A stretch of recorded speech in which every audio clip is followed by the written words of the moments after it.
There is no secret. It's all in the work. You got to roll up your sleeves and you got to do the work. You can't do good business sitting on your backside.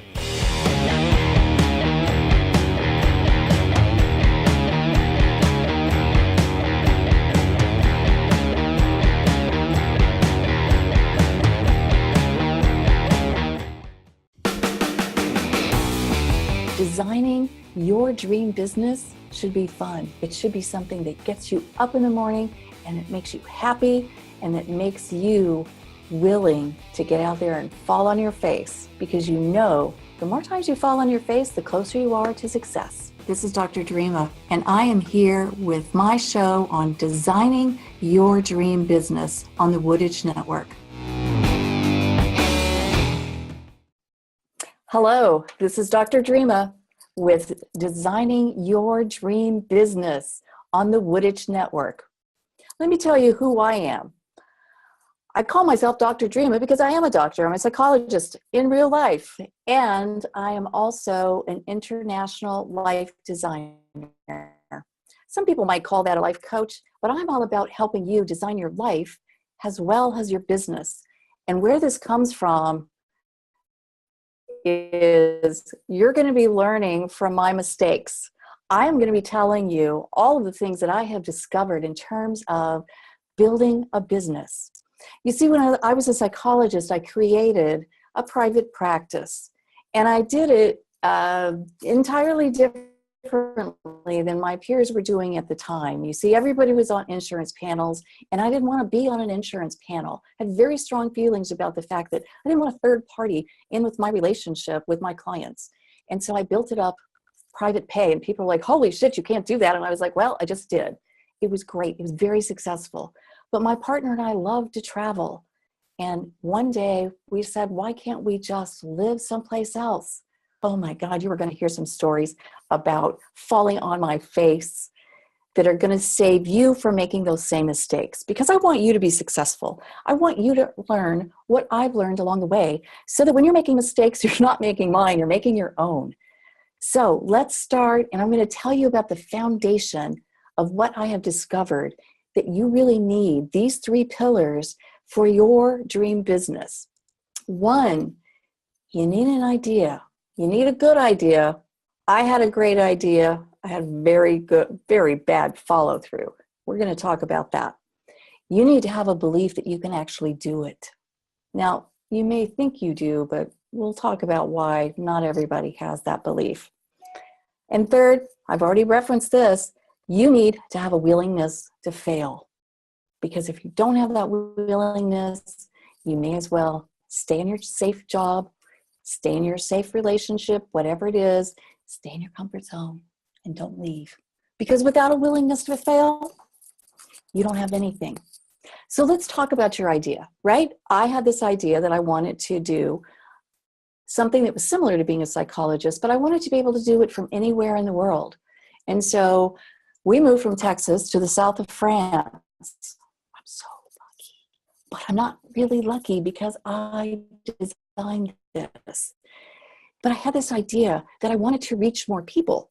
And in reaching more people, I really had to think about what does that look like? I can't go set up a psychology practice in France. They'd make me go back to school for 2 years, and that was not going to happen. So life coaching came to mind. And I realized after a while that it wasn't life coaching that I was doing, it was life design. I was helping people design a life that they wanted to live. Along the course of this, I discovered I was creating my dream business. So the two have come together, right? Great idea. I reach more people. I reach people around the world, and I'm so blessed to be able to do that. So this idea for you has to be something that you believe that you can do. And here's where one of my biggest mistakes comes in. I truly believed that I could do this. I had built a business before. It was going to be a piece of cake. And that was my first mistake.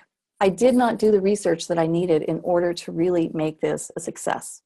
So I created these programs. I was so pleased, so happy. I would put them out on social media. I would contact people and they'd be like, no.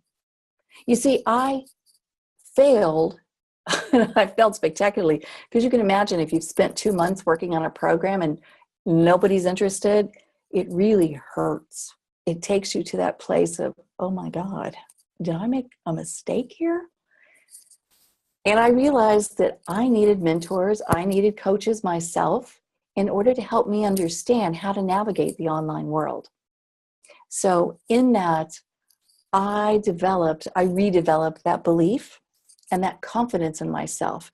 But there were a few weeks and some months where I wanted to stay in bed. My tail was between my legs. I was like, I made such a colossal mistake. I was successful before. I'm struggling. What did I do? Fortunately, my partner she's a great cheerleader. And she's like, you know what? Get up and get back on your computer.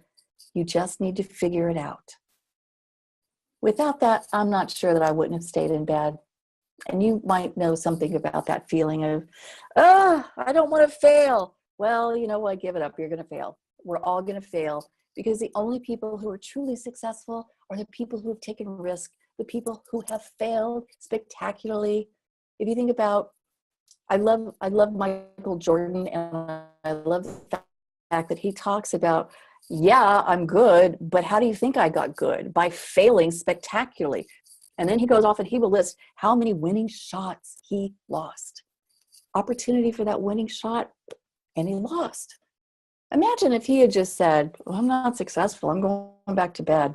See, all successful people have really great failures. So aim high, aim to fail, fall flat on your face, because that means you're that much closer to success. And that's that third pillar. This willingness to fail is really what propelled me. I mean, after a while, I thought, you know what? You need to go out and you need to get 100 rejections, because every single one that gets you that no gets you that much closer to yes. Then after a while, whenever I had a no, I was like, score, I'm that much closer. So you see, with all of these things, these 3 pillars, these are the things that give you the beginning of your dream business and learning how to design that. So again, we're talking about your idea. What is it that you really want to do? We're talking about your being able to believe in yourself. And yeah, that belief's going to get knocked sometimes. That's just the way life is. So make sure you've got some people around you who can support you. A mentor, a coach, whatever it is that you need in order to help you get back up when you've gotten knocked flat on your butt. And then again, that willingness to fail, and not just to fail a little bit, fail big. Be big and bold in your willingness to fail. Because you see, as we go through this journey together, I'm going to tell you about my spectacular failures. I'm going to tell you about the time I thought I would never leave my home again.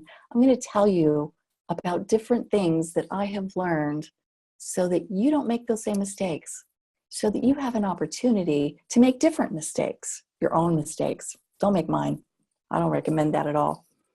So in this, again, I'm Dr. Dreama, and this is Designing Your Dream Business on the Woodage Network.